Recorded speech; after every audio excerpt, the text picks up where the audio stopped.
What are weird jobs nobody knows about but they pay really well? Story 1. After I retired from government work, I stumbled into one of the weirdest and most low-effort jobs I've ever heard of, SCIF escort. For context, SCIF is a sensitive compartmented information facility, basically a locked-down top-secret room where classified stuff lives. Think windowless data centers, bunker-like conference rooms, or creepy basements where the government hides servers that definitely don't exist. Here's the thing. People without clearance, like repairmen, contractors, even IT guys, sometimes need to go inside these SCIFs to fix stuff. Problem is, you can't just let Bob the air conditioner guy wander around a top-secret server room alone, so they hire escorts. What does an escort do? Absolutely nothing, and somehow everything. Your job is literally to sit there and watch the uncleared person. That's it. Babysitting for adults who fix things you don't understand. I've spent entire shifts dragging a folding chair over, plopping down, and scrolling on my phone while some poor guy sweated through 3 hours of rewiring fiber optic cables. My contribution? Not letting him take a USB stick out of his pocket. The pay is ridiculous for how little effort it takes. We're talking more than some mid-level office jobs, just for existing in the room and making sure the HVAC tech doesn't steal state secrets. I once got time and a half for watching a janitor change ceiling tiles because apparently classified dust could fall out. The funniest part is how awkward it gets. Imagine being a plumber, doing your job, and some guy in business casual just sits there silently, watching you like you're a zoo exhibit. You try to make small talk, but escorts are told not to discuss anything inside the SCIF. So I just nod, sip coffee, and pretend I'm not wondering if the mop bucket is going to compromise national security. The training? Non-existent. They basically said, don't let them touch anything they're not supposed to. Don't leave them alone. Don't talk about what's in the room. Congratulations, you're now a human security camera with legs. We escorts swap stories too. One guy bragged about getting paid double overtime to watch a vending machine repairman. Another swore he escorted a painter for a week because the Pentagon wanted beige walls instead of off-white. My personal best? 8 hours of escort duty where the repair guy never even showed up. I got paid to sit in an empty room, play Sudoku, and eat vending machine chips while guarding nothing. People think top-secret jobs are glamorous. James Bond, high-tech espionage, all that. In reality, the weirdest, best-paying gig I've had involved me, a chair, and a guy fixing a light bulb while I made sure democracy didn't collapse. So yeah, SCIF escort. Nobody outside the world of clearances knows it exists, but it pays stupidly well for the privilege of being human wallpaper. Before we continue, do us a quick favor, smash that like button and subscribe to support our channel. Story 2. I've got a buddy with one of the strangest jobs I've ever heard of, land management for rich people's hunting properties. Basically, when wealthy folks want a place to hunt quail, hogs, deer, or whatever, he's the guy who dresses the property to make sure it's perfect. Think of it like set design, but for hunting grounds. He manages tree cover, bedding areas, food plots, everything that makes animals comfortable enough to stick around until the clients show up with their guns. He even has this little beat-up plane he flies around in, scouting the land from above to see where the animals are moving. Half his job is part biologist, part handyman, part cowboy. The other half, blowing up beaver dams and killing wild hogs. If you've ever lived where hogs run wild, you know how destructive they are. Farmers hate them. Land managers really hate them. He treats dynamite like it's just another tool in the truck, casually telling stories like, yeah, I had to clear 3 dams this morning before lunch. And because one weird job isn't enough, he also runs a side hustle sighting and rifles for clients. Rich hunters buy expensive guns, but don't always want to zero them in themselves, so he does it for them. He once joked that God must have created hogs solely so people like him could sight in rifles all day. He makes good money, lives an adventurous life, and has stories that sound like something out of a reality show. Story 3. One of the more obscure but surprisingly solid careers out there is digital forensics. It sounds like something out of CSI Cyber. You're handling evidence that involves computers, hard drives, and phones for court cases. Sometimes it's digging through deleted files or combing through a hard drive. Sometimes it's trying to hack into a locked phone to see what's inside. On paper, it sounds like a mix of hacker, detective, and tech nerd rolled into one. The pay is good and the benefits are great, especially if you're working for a government agency or law enforcement. It's a niche field, so demand is steady and people with the right skills can make a very comfortable living. But here's the catch. The job can be soul-crushing. I took a class on it once because I thought it looked fascinating. Later, I spoke with someone who'd been in the field for years, and they told me in no uncertain terms to look elsewhere if I valued my sanity. The reason? You see a lot of awful stuff, crimes against children, violent images, evidence from murders, you name it. And it's not once in a while, it's daily. Your job is literally to stare at humanity's darkest corners through a screen, catalog it, and preserve it as evidence. Then, as if that's not enough, you often have to go to court and testify about what you found. Story 4. Body transport driver. Yep, I literally drove dead people around for a living. Think Uber, but the passengers are silent, smell weird, and don't tip. The gig is simple on paper. Funeral homes, hospitals, morgues, coroners, they call. You haul. Sometimes it's picking someone up from their house. Sometimes it's a long-distance transfer across state lines. Either way, it's you, a van, and someone who has definitely had a worse day than you. The pay? Way more than you'd expect. People don't line up for this job because, well, obvious reasons. It's one thing to work night shifts at a gas station. It's another to be out at 3 a.m. loading grandpa into the back of a van while the family dog barks like you're stealing him. Hazard pay meets no one wants to do this pay, and suddenly you're making bank. First week on the job, I learned 2 things. 1, dead weight is real. A body bag feels like it's filled with wet sandbags that occasionally flop in the most uncomfortable ways. 2, families will sometimes want to help. Spoiler, they don't help. You end up doing all the heavy lifting while Uncle Joe pretends to guide the gurney and nearly tips Grandpa over sideways. Dark humor becomes your coping mechanism. We'd say stuff like, don't speed or you'll lose your passenger. Or guess who never complains about the music choice? My favorite line, best part of this job, guaranteed 5 stars. Well, 0 stars. Technically, but still no complaints. One time, I had to do a pickup from a nursing home, and the staff had just finished setting out cookies for an activity that obviously wasn't happening anymore. They offered me one. So I'm standing there, munching on a chocolate chip cookie while strapping someone's late grandma onto a gurney. Peak surrealism. The creepiest runs were the long highway drives at night. It's just you, dead silence pun, absolutely intended. And the occasional thunk when the body bag shifts. You don't know fear until you hear a zipper rustle behind you at 2 a.m. and remember that nope, that's not possible, right? Smells are another battlefield. Freshly deceased? No problem. Been waiting a while? Whole different ballgame. You learn quickly to carry industrial-strength air fresheners and, if you're smart, Vicks Vapor Rub to smear under your nose like a soldier going into chemical warfare. I lasted a year. Great money, endless stories, and enough material to make everyone uncomfortable at Thanksgiving. But after one too many late-night drives with questionable noises in the back, I decided my sanity was worth more than the paycheck. So yeah, if you're looking for absurd pay and don't mind spending your nights chauffeuring the world's quietest passengers, body transport driving is where it's at. Just don't forget to say buckle up out loud once in a while. Keeps you laughing instead of screaming. Story 5. I do scuba diving for the police in Canada. The job? Find bodies. They call me when someone goes missing in a river or lake. The water here is so muddy you can't see anything. Not low visibility, I mean 0. Pitch black. So how do I search? By hand. I literally crawl along the riverbed, feeling around in the dark for whatever's down there. Nothing, and I mean nothing, is more disturbing than realizing what you've just grabbed. One time I reached out, my thumb sank right through a rotting eye socket, and suddenly I was feeling the inside of someone's skull before it hit me. This wasn't driftwood. It was a decomposed body. That image doesn't leave you ever.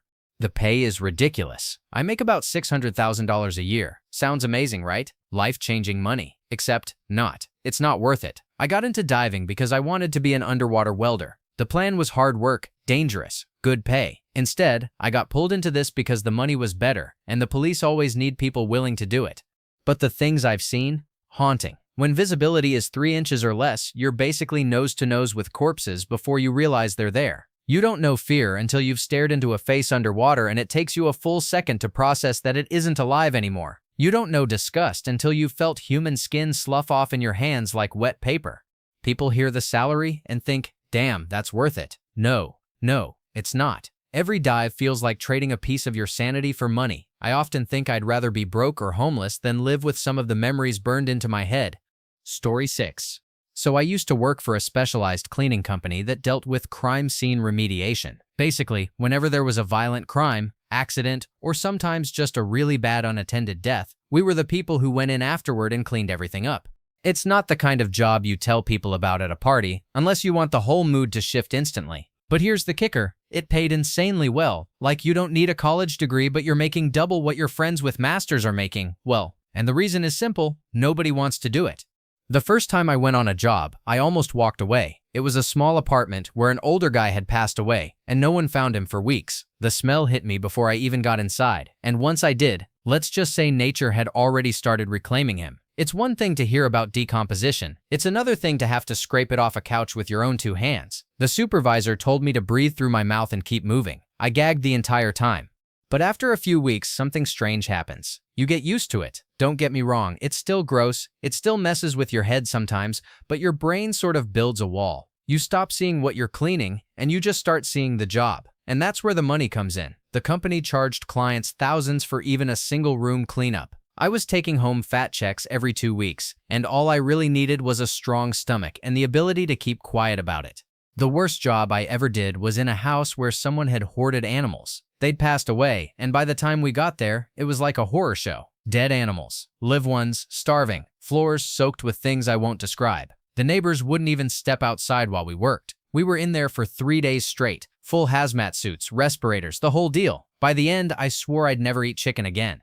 And yet, when the paycheck hit, I understood why people stick with it. Not only is it the money, it's also this weird sense of purpose. Families can't grieve in a space that looks like that. We gave them their homes back, or at least made it so they could walk inside again.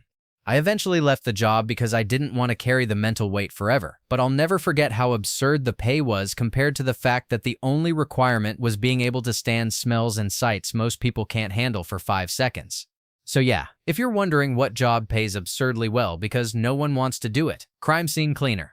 Story 7. Everyone's heard of repo men who tow cars when the owner stops making payments, right?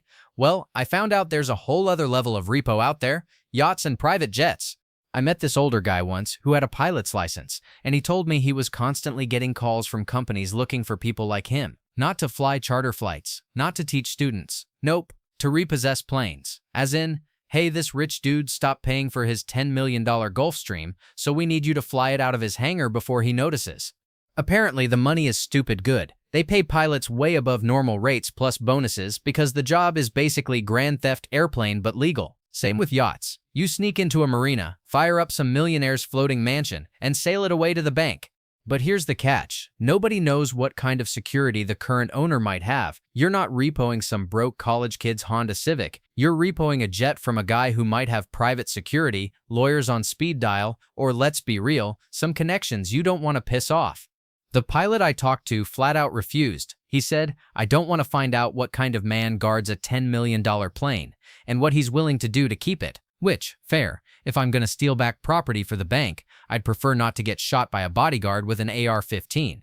The wild part is how low profile it all is. Nobody talks about it, but the jobs exist and they pay absurdly well because the risk is insane. It's not like repoing a Civic from a Walmart parking lot. You might be sneaking onto private property in the middle of the night, praying you don't set off alarms, then casually flying off in someone's jet like you're in a budget version of Mission Impossible.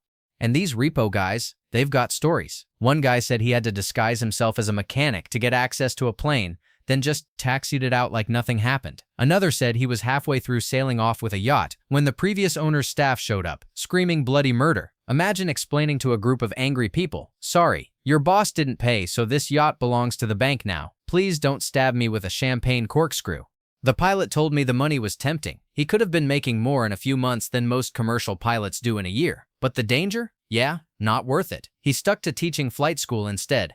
So yeah, next time you see a private jet disappear from a hangar or a yacht cruising out of a marina, it might not be the rich owner. It might just be a repo guy with nerves of steel and a paycheck big enough to risk pissing off a billionaire. Story 8. Ever heard of an urban bat tracker? That's me. Yeah, it sounds like a Batman cosplay gone too far, but it's actually a real job. When the city winds down and everyone else is asleep, I head out with my gear to track the invisible aerial ballet of bats darting between buildings, bridges, and trees. The work is half science, half solitude. My main tool is a detector that turns echolocation, those high-pitched bat squeaks we can't hear, into audible clicks and chirps. Every night, I walk through alleyways, along rivers, under bridges, and across parks, mapping out where bats fly, what species are around, and how they're interacting with the city. Basically, I'm a mix of scientist, night wanderer, and ghost hunter. But instead of ghosts, it's tiny mammals in stealth mode. And the pay. Better than you'd expect for a job that's basically follow bats around and listen to clicks in the dark. It's a niche field, urban wildlife ecology, so if you're one of the few who can actually do it, Universities, research groups, and sometimes even city governments will pay surprisingly well to have you on projects. But it's not the paycheck that makes it surreal. It's the experience. Imagine standing in a quiet park at 2 a.m., the city hums faintly in the distance, traffic murmurs, a random car horn echoes, maybe some laughter drifts from a late bar, and then you hear it. Click, click, click in your detector. A bat streaks overhead, invisible to everyone else, but to you, it's a black arrow darting against the stars. Suddenly, the empty night feels alive.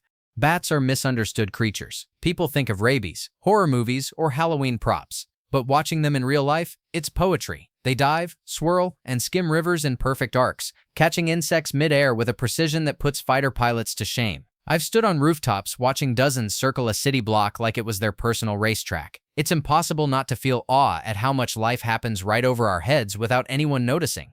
That's the weirdest part. Nobody knows this job exists. Friends think I'm joking when I say I track bats in the city at night. Then I show them the maps, the recordings, the data, and they realize I'm serious. There are whole conservation projects funded and ongoing based on these nightly walks through the dark. Sometimes I laugh at the absurdity. People pay me to wander around with what looks like a radio scanner, listening for invisible creatures and writing down notes like, "Bat turned left at Taco Bell." But then I remind myself, these studies help cities preserve ecosystems, reduce insect problems, and protect endangered bat species. So yeah, urban bat tracker. Weird job, pays better than you'd guess, and makes you feel like a cross between a scientist, a poet, and a very underpaid superhero. Story 9. My ex-boyfriend in Oklahoma had one of the weirdest jobs I've ever heard of, and it actually paid pretty well. He literally got state wages to drive down dirt roads, wander through the backwoods, and track down illegal trash dumps. Sounds simple, right? But here's the fun part. He wasn't the cleanup guy. His job was more like a detective. He had to dig through the piles of garbage, old mattresses, broken appliances, bags of who knows what, until he found something that could identify who dumped it. An old envelope with a name and address, maybe a bill. Sometimes even prescription bottles. Once he found a smoking gun, he'd file a report so the state could find the person responsible and send a cleanup crew later. I tagged along a couple of times, and honestly, it was weirdly fun. Imagine the world's grossest scavenger hunt, but instead of prizes, you're looking for evidence. I'd be standing there with gloves on, pulling pizza boxes out of a pile, and suddenly he'd yell, "Got one," like he just solved a crime. We half joked about being trash detectives, CSI Dumpster Edition. The pay was surprisingly solid. State job, steady hours, benefits, all for driving around the countryside and playing garbage Sherlock Holmes. Sure, it was dirty and smelled like death sometimes, but it beat a lot of minimum wage gigs. And the work mattered. Illegal dumping ruins waterways, attracts pests, and wrecks the landscape. People don't think about it, but having someone out there finding and reporting it saves the state a ton of money in cleanup costs. It wasn't all glamorous trash sleuthing, though. Sometimes you'd find stuff you wish you hadn't. Expired meat rotting in bags in the summer heat, piles of diapers. Once a dead animal someone dumped with their junk. You learn to breathe through your mouth and pretend you're somewhere else. But once you've spotted a name on a soggy piece of mail and nailed the dumper, the satisfaction is real. The weirdest part is how hidden the job is. Nobody knows it exists. You tell people, "Yeah, I sift through trash piles to find out who dumped them illegally," and they think you're joking. But nope, entire state programs rely on people like him. It's not glamorous, but it's government work. It's steady, and it pays better than most people would expect for a gig that involves poking at garbage in the woods. I don't remember the official title of the position. It was over 20 years ago. Environmental enforcement, maybe? All I know is it definitely wasn't called manhole cover, which is somehow the only phrase my brain clings to after all this time. Story 10. Not super weird, but definitely lesser known. I'm a focus group moderator. Basically, I sit in a conference room with about 8 strangers and lead a discussion about whatever product or brand I'm working for. Could be new soda flavors, political ads, tech gadgets, toothpaste. You name it, I've probably asked people how they feel about it. My job is to keep the conversation flowing, make sure everyone talks, and dig into people's opinions without letting anyone dominate the group. Sounds boring, right? But here's the kicker. The pay is absurd. For an in-person group, I get about $2,000 per session. The groups last maybe 90 minutes to 2 hours. That's more per hour than some lawyers make, and all I'm really doing is saying things like, "Tell me more about that," or "Does anyone feel differently?" Virtual groups pay a little less, but it's still excellent money for work you can do from your home office in pajama pants. The trick is, it looks easy, but there's an art to it. You've got to manage personalities, keep people talking, and guide the conversation without making it obvious. There's always one person who tries to hijack the discussion, one who won't say a word, and one who thinks they're the funniest person alive. My job is to balance all that while keeping the client happy. Clients usually watch behind a one-way mirror or in a Zoom backroom, silently judging. It gets surreal sometimes. I once spent 2 hours asking a group of middle-aged men to describe how a certain brand of underwear made them feel. Spoiler, mostly itchy, apparently. Another time, I had 8 moms passionately argue for 20 minutes about which brand of baby wipes smelled less chemically. I've had grown adults close their eyes and try to describe the emotional tone of a potato chip flavor. The strangest part is that participants usually get paid too, sometimes hundreds of dollars just to sit and chat for a couple hours, so they're happy, I'm happy, the brand gets insights, and somehow the company writing the check thinks it's all worth it. The money really does add up. A couple of sessions a week and you're pulling in more than a full-time salary, with way less stress than a corporate job. No office politics, no endless emails, just show up, ask questions, listen to people argue about ketchup, cash the check. Story 11. For one summer, I worked as a pinecone harvester, which sounds like a fake job someone made up in a Paul Bunyan story, but it's real. The process was wild. A helicopter would literally fly over the forest, slice the tops off mature trees, and drop them down to us. Our job was to pick off the pine cones, toss them into buckets, and send them off to tree planters. Those cones get germinated and eventually grow into the next generation of trees. So yeah, I basically worked in baby making for forests. The pay structure was oddly simple. $35 for every 5-gallon bucket you filled. Experienced pickers could crank out 2.5 buckets an hour. Do the math. That's close to $90 an hour for people who knew what they were doing. For seasonal work, it was killer money. But here's the catch. The sap. Oh God, the sap. It gets everywhere. On your gloves, in your hair, soaking through your shirt, coating your jeans. By the end of the day, you look like you lost a wrestling match with a glue trap. That sticky mess never really washes out either. You just sort of accept that every piece of clothing you wear on the job is permanently ruined. Your skin smells like Christmas tree for weeks. Story 12. I don't even know the official job title for this, but I've got a friend who literally makes his living taking care of rich people's cars.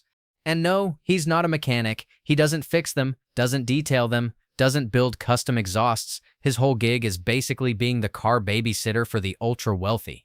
If some billionaire needs his Ferrari serviced, my friend picks it up, drives it to the dealership, waits, and brings it back. If a collector wants his vintage Porsche transported from his city house to his beach house, my friend makes it happen. He keeps track of registrations, inspections, and oil changes. Basically, all the little errands rich people don't want to think about. The pay? Insane. Way better than a normal driver or delivery gig. And the perk is, he's on a first-name basis with some of the richest people in the country. You'd think that would mean private security breathing down his neck, but the truth is, it's the opposite. They trust him completely. Apparently, finding someone reliable enough to handle your million-dollar car collection and have access to your properties is way harder than you'd think. He says most of the time it's just peaceful drives in absurdly nice cars, followed by long stretches of waiting around while sipping coffee at the dealership. But every so often, he gets to casually cruise a Lamborghini down the highway, knowing he's on the clock. Story 13. I'm often told nobody even realizes my job exists, and yet I made about $145K this year doing it.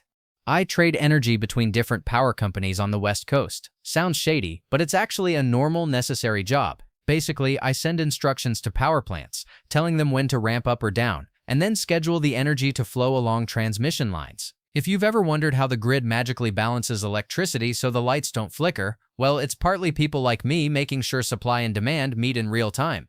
The pay is high for a few reasons. First, the schedule is brutal. 12-hour shifts, rotating days and nights. Over 5 weeks, I work 7-day shifts, 7 overnight shifts, and then get 21 days off. Yes, nearly 3 weeks of downtime. No, I don't know how to explain this to friends without them accusing me of lying. Half the time, I even do this from home, which is a pretty sweet perk considering the responsibility. But here's the kicker. The scheduling is insanely high stakes. If I screw up, people don't just lose money, they lose power. Imagine if I decided not to buy enough energy because it wasn't profitable and half a city blacked out. That's why I don't personally benefit from trades. My P&L is tracked only for performance reviews and promotions, not profit sharing. The customers, ordinary people paying their utility bills, are the ones who benefit when I do my job well. And no, it's nothing like trading stocks. Shares are interchangeable. Electricity isn't. Energy has to move now, in real time across physical wires. You can't just hold it for later. My job is making sure that electricity gets where it needs to be, exactly when it needs to be there. It's like playing Tetris with megawatts, except if you mess up, thousands of people are left in the dark. Living in a high cost of living area does bump my salary a bit, but even then, it's one of those weird jobs nobody thinks about that pays extremely well. The grid doesn't run itself. There are human beings behind the scenes, scheduling power flows, double-checking transmission capacity, and quietly preventing chaos every single day. Story 14. My aunt and her daughter do this super niche seasonal gig as hand pollinators and harvesters. Most people don't even realize it's a real job, but it pays surprisingly well. Certain plants like saffron or vanilla orchids only have tiny windows of time when they can be pollinated or harvested. We're talking just a couple of hours, sometimes half a day. If you miss that window, the crop is ruined. So growers hire people who can work fast and delicately to get it done by hand. It's meticulous work. Imagine crouching in a field full of fragile little flowers, bent over for hours with tweezers or a tiny paintbrush, carefully transferring pollen, or delicately plucking saffron threads one by one without damaging the rest of the flower. It's not glamorous, it's backbreaking, fiddly, and you end up sore in muscles you didn't know you had. But when the whole crop depends on that one moment, the pay shoots up. My aunt and cousin have been doing it for years. They get calls every season from the same growers begging them to come back because there just aren't many people who can handle the speed and precision. Sometimes they'll only work 1 or 2 days, but the money they make in that short time is way beyond what most people expect from flower picking. It's one of those jobs that nobody ever hears about, but it makes perfect sense once you think about it. Machines can't do it. Timing is everything, and the plants aren't waiting around. So yeah, hand pollinators. Weird, physically demanding, but crazy lucrative for a couple days' work with a paintbrush in a flower field. Story 15. Only in New York City could this exist. You can literally make a living as a professional line stander. The job is exactly what it sounds like. Tourists or busy locals don't want to waste half their day standing in line for theater tickets, a hyped-up brunch spot, or the latest sneaker drop. So they pay you to do the waiting for them. You show up early, park yourself in the line, and hold their spot for hours until it's close to their turn. Then they swoop in, hand you cash, and take the seat you've been warming. The money's surprisingly solid. People will fork over big bucks, sometimes a couple hundred for someone else to suffer through a 3-hour line at a Broadway box office or an exclusive restaurant that only seats a handful of people each night. Multiply that by a few clients in a day, and suddenly you're pulling in more than folks with real jobs. It's weirdly competitive, too. Some line standers are basically pros. They know all the hot spots. They've got chairs, umbrellas, snacks, and even strategies for bathroom breaks. There are agencies in NYC that literally match clients with line standers. It's like TaskRabbit, but with less furniture and more standing. The strangest part is watching the looks you get from everyone else in line. They assume you're just another person waiting until the well-dressed tourist strolls up, shakes your hand, and takes your spot like it's a relay race. Half the line hates you. The other half secretly wishes they thought of it first. Story 16. One of the strangest but surprisingly lucrative jobs out there, bovine artificial insemination technician. Yeah, it's exactly what it sounds like. When a farmer needs to breed cattle, they don't always toss a bull into the field and let nature handle it. Instead, they call in a trained tech whose entire job is, well, helping cows get pregnant without the romance. It's not glamorous, but the pay is insane. In areas with lots of dairy or beef farms, an experienced AI tech can pull in $100,000 plus a year, plus benefits, plus a company vehicle. And remember, these are usually rural areas where the cost of living is way lower, so that money stretches a lot farther than it would in a city. The job takes skill. You've got to be precise, quick, and comfortable working with massive animals who may not be thrilled about your career choice. It's not just insert straw, collect paycheck. It's about genetics, timing, and making sure herds stay healthy and productive. Farmers rely on good AI techs to improve milk production, meat quality, and overall herd success. Story 17. I met an infusion nurse once, and she told me about her gig. It blew my mind how good the pay was. She worked at a smaller clinic in a metro area, 3 12-hour shifts a week. Her main job was to hook patients up to IVs and administer whatever drugs were prescribed, chemotherapy, MS treatments, and other specialty infusions. Once the IV was running, she just monitored them for side effects. She said problems happened less than 1% of the time, and if something did go wrong, she'd immediately send them to the ER. She made over $100 an hour. That's not travel nursing or overtime madness. That's her regular rate. For a normal week of 3 shifts, that adds up to serious money while still leaving 4 days off. Of course, it's not something you can just walk into. She had to go through a couple of years of specialized training to understand the drugs, the dosages, and the risks. But she said it wasn't any more intense than what other specialized nurses do. The real difference was that infusion nursing is super understaffed. There just aren't enough qualified people, so the demand is sky high. Story 18. I have one of those jobs nobody really thinks about. I drive around at night and check parking lot lights. That's it. I'm not climbing poles or fixing wiring. I don't carry tools, and I definitely don't own a bucket truck. My whole job is to look at lights in big parking lots, malls, grocery stores, car dealerships, see if any are out, and then report it through an app. Once I log it, the real crew with the trucks and gear comes out later to do the actual repairs. It's part of a monthly service my company provides. Properties pay a fee, and we make sure their lots are well lit for safety, security, and liability reasons. I've got a set list of sites I hit either once a month or once a quarter. Sometimes it's a couple properties in a night, sometimes more. The pay isn't jaw-dropping, but it's steady and decent enough. Plus, they reimburse mileage properly, so no tax headaches. The real perk? I basically get paid to listen to podcasts and drive around. It's one of those rare jobs where you're working, but it doesn't feel like working. No boss breathing down your neck, no coworkers to wrangle, no customers yelling at you. Just you, the hum of your car, and a checklist of lights. It's funny because most people don't even realize someone has to do this. They just show up to the store and assume the lights are magically on. But nope, there's some guy like me cruising through the lot at midnight, sipping coffee and making sure the bulbs are still shining. Story 19. I'm a Cytotechnologist, which is basically a fancy way of saying I screen pap smears for a living. Here's how it works. Specimens come from the OB/GYN's office to the lab. They get processed onto slides, stained, cover slipped, and then land on my desk, or increasingly, my computer screen. My job is to review the cells under a microscope and look for abnormalities, things called dysplasia, which are essentially warning signs that cancer might develop later if left untreated. If everything looks normal, I can sign off on the case myself without a doctor. If I see anything suspicious, I mark those cells, send them to the pathologist, and they make the final call. Every once in a while, yes, we find an actual cancer. But most of the time, the point is catching problems before they become malignant. The pay is surprisingly solid, anywhere from $35 to $70 an hour depending on experience and location. The path here is a Bachelor of Science degree plus a one-year Cytotechnology program. That's it. No med school, no residency, but you're still a crucial part of cancer prevention. The tech side of the field has evolved a lot too. Many labs use semi-automated systems now, where a computer pre-selects the most suspicious fields of view for me to review. Full digital screening is coming soon, slides scanned into high-res images that pop up on a monitor instead of a scope. But no matter how good the software gets, a human still has to make the final judgment call, at least for now. Story 20. For about a year I worked as an organ deliverer. That's not the official title, but close enough. The job was pretty straightforward. I was stationed at the biggest hospital in my state. If an organ donation came in that needed to be transplanted somewhere else, it was my job to move it. That's it. No surgery, no heroic medical drama, just me, a cooler, and a drive. The crazy part, I made $40 an hour, and most nights I didn't do anything. I'd just sit in the break room, watch TV, scroll on my phone, or nap. I'd only get called maybe once a week to actually deliver something. Most of the time, I was getting paid premium wages to eat vending machine snacks and wonder what was on Netflix. It wasn't even high pressure in terms of travel. The other major hospital that did transplants was about 3 hours away, but 95% of all the state's organ transplants happened right there in the hospital where I was stationed.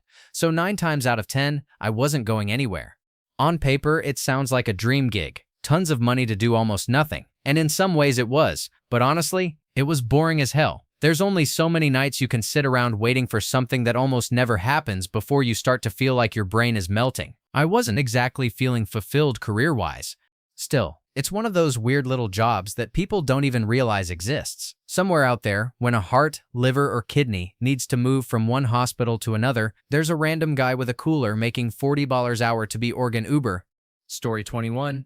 I sell cybersecurity tests to banks. It's basically convincing the people who keep your money to let strangers try to steal it, then charging them for the therapy afterwards. FDIC and other regulators make banks get tested, so my job is to get them to sign the paper that lets my team run simulated attacks. Pen tests, red teams, whatever you want to call them. Legit, contracted, court-approved theft rehearsals. Whoever books the slot first gets to watch us try to make a mess of their controls and then pay us to clean it up.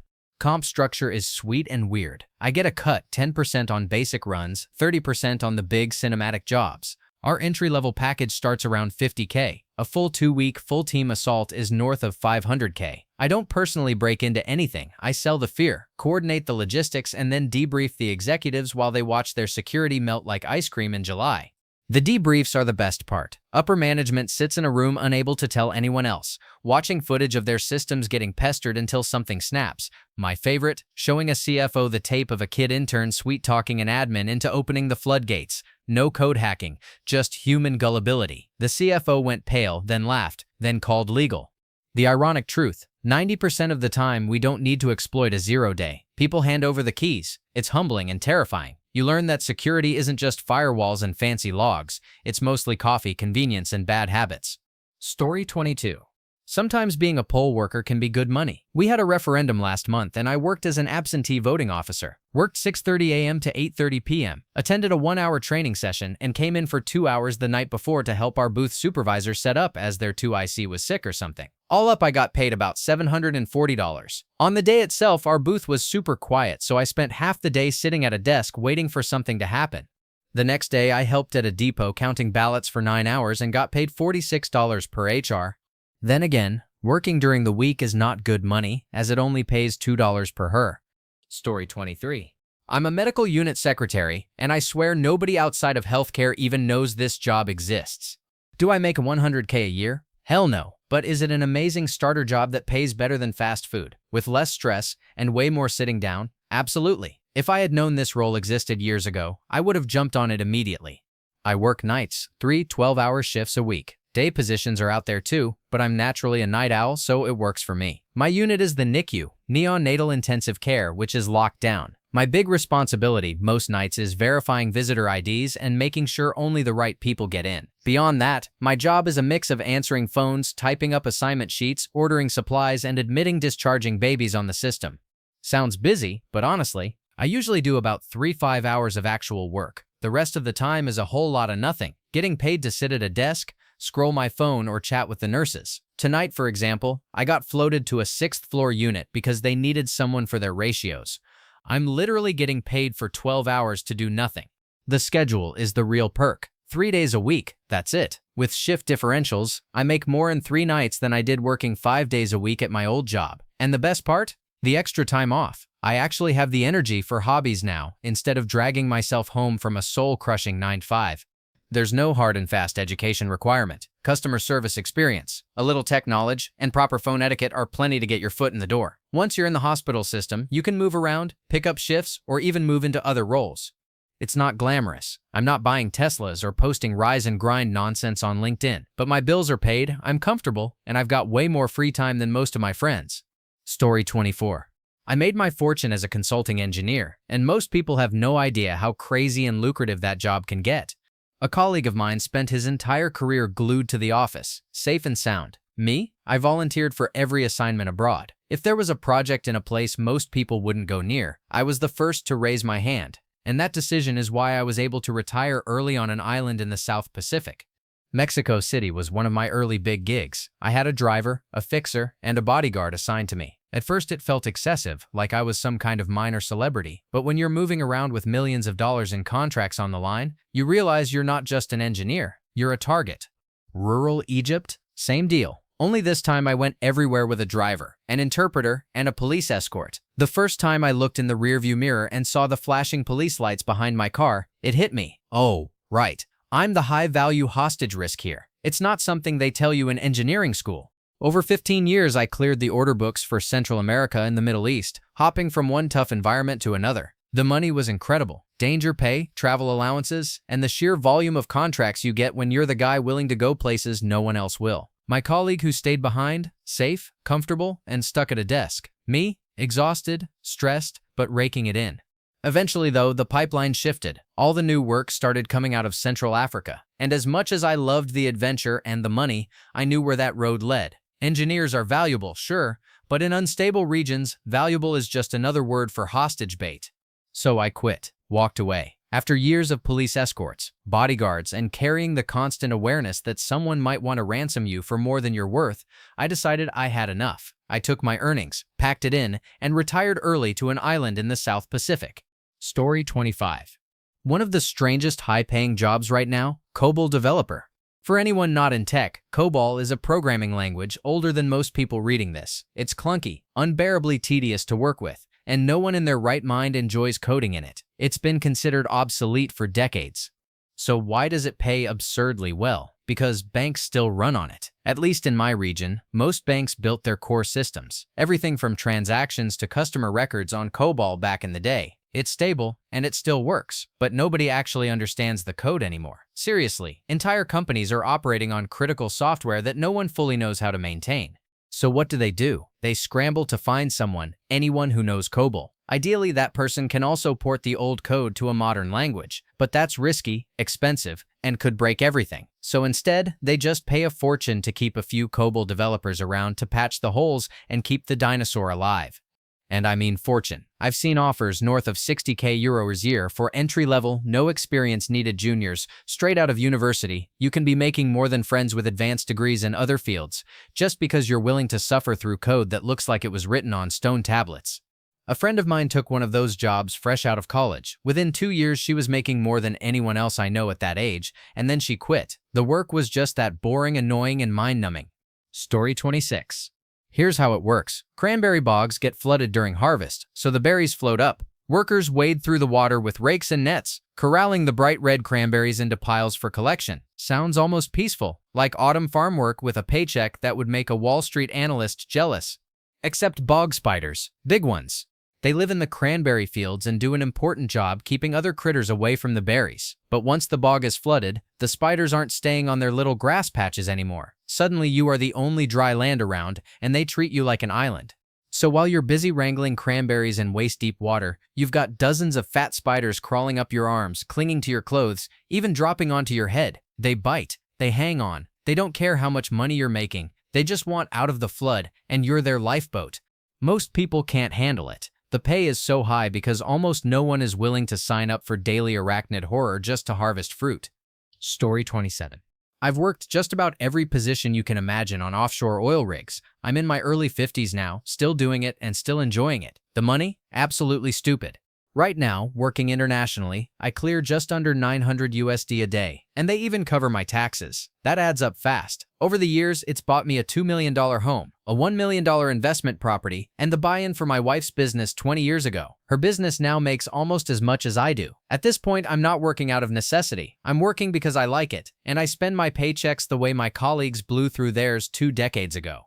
Offshore life isn't for everyone. In the early days, it felt like flying away to prison every hitch. Weeks in the middle of the ocean, grueling hours, dangerous work, and the constant awareness that if something goes wrong, you're hours from rescue. A lot of guys can't handle it, and they either burn out or blow their money on toys, booze, and bad decisions the second they get on shore.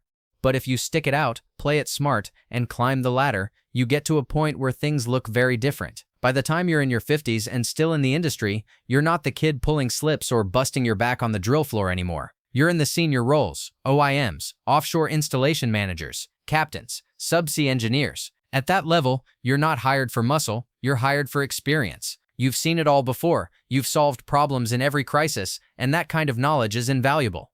Nearly everyone who makes it to my age in this line of work is in the same boat, no pun intended, comfortable, wealthy, and working because they want to, not because they have to. The ones who didn't plan ahead? They're long gone, burned out, broke, or forced out before they ever got to enjoy the top-tier positions.